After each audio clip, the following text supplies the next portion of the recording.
first of all, officer, if you don't mind, just saying spell your name for us. Yeah, my name is Officer Yair Javed. First name is spelled Y-A-I-E-R. Last name J-A-V-A-I-D. I'm a public information officer for Salt Lake City Police Department. Right, good. First of all, just let us know what you were called out to initially.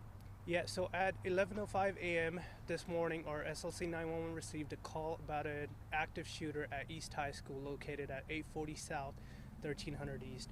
Our officers quickly responded in seconds, if not in minutes, if not seconds, and they quickly went inside the building and found that there was no evidence of a shooting. There were no injuries, and there hasn't been a gun found at this location right now. Are you able to say, was this a phone call, a text message, an email?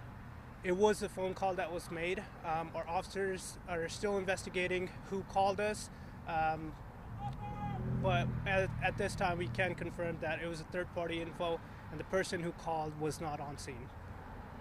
There's been a rash of these things lately. I mean, does this sound similar to other ones that have happened? I'm not sure. I don't have that information, but what I can say is our officers, their expeditious response is what we train for. These situations are high risk, and I'm proud of our officers for responding quickly and handling this situation the way they're trained to. I'm sure there are things you guys probably can't divulge, but when you get on scene, how does this work when you get here for something like this? So for something like this, we're obviously looking for signs for a shooting, let's say. Like I mentioned before, there was no evidence of shots being fired at this location.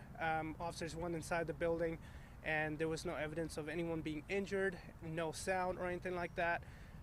One thing I do want to mention, that there was an SRO on scene at the school when this call came out, and they were able to confirm with the administration that there was no active shooting at this school. As far as how things were going inside, when something like this happens, does everyone just lock inside the classrooms? Is that the situation? Yeah, so the school district, the school administration, they worked quickly, put the school on lockdown, and that helped our officers, make sure that the scene is safe for everyone in school and outside. After something like this happens, where does the investigation go from here? That thankfully this wasn't a real thing. What do you will do? So our officer will continue to figure out what actually happened, again, at the school, and also contact the complainant who called and trying to figure out what led them to call, and yeah. Are you able to say, I know you said minutes if not seconds, about how long it took to get here and then how long it took to clear this room? So I'm not sure of the exact number, but like I said before, there was an SRO already at the school, and officers were here within seconds. We had a citywide response, so we had officers coming from everywhere. So how much time passed between the 911 call and when newsrooms were sent the alert that there was an incident possibly at the school? So when we received the 911 call, it was 11:05, and we first sent out our tweet at 11:00. So our email notification went out at 11:11. 11:11. When was it dispatched over the air to your officers? As soon as it came out. So there was a 7 or 8 minute delay between when the public knew this was going on and when police officers knew this was going on? Right, and again, we want to make sure that everyone's safe. Our officers responded out here to make sure that everyone was safe, and also to confirm whether it was an actual threat. And this is why we have that delay and stuff. This is one of those situations where the media has to take the police word for it, since you've opted to encrypt your scanner traffic. Do you think it's okay? Do you think parents are okay with the delay between when you knew and when we knew? So again, I'm not sure if parents are okay with that or not, but what I can say, our officers responded quickly, and that's what our main priority is. Our main priority is life. The people that are going at the school right now, whether it's students or administration, we want to make sure they're safe. So our officer responded very quickly and made sure that this was actually an unfounded shooting and stuff.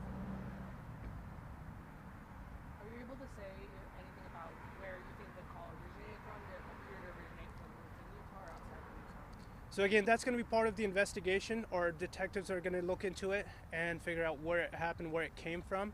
I just don't have the information who called and why they called and stuff. Do you know if it was at least I don't have that information at this time. Any changes to the school schedule for the remainder of the day? The school is back in session. They're resuming traffic as normal.